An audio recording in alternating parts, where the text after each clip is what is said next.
কওক কেনেকুৱা লাগিছে জয়সাগৰ? বৰ ধুনীয়া মনোৰম ঠাই, মনোৰম জেগা,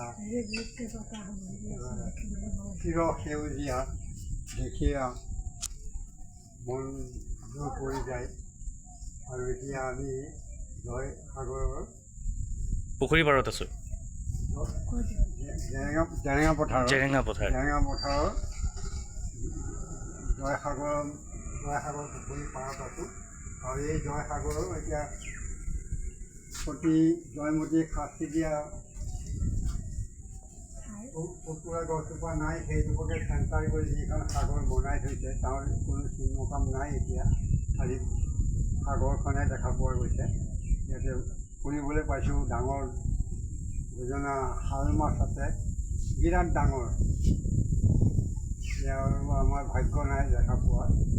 যাই হওক, সাগৰখন দেখিয়ে বতাহটো কেনেকুৱা লাগিছে? শিৱসাগৰৰ বতাহ আৰু এইখন মানে কি বুলি ক'ম আৰু, ভাষা নাই প্ৰকাশ কৰিবলৈ। এনেকুৱা লাগিছে মানে কৈ থাকোঁতেই টোপনি আহিছে বতাহৰ। ব'লক আমি ঘনশ্যামৰ ইমান সুন্দৰ পৰিৱেশ, সঁচাকৈ ভাগ্যত লিখা আছিলে এইখন চাবলৈ পালোঁহি আৰু কেতিয়ানো পামেই চাগে। আহক আমি ঘনশ্যামৰ ঘৰ চাম, আহক আহক। এতিয়া ঘনশ্যামৰ ঘৰ দেখুৱাওঁগৈ।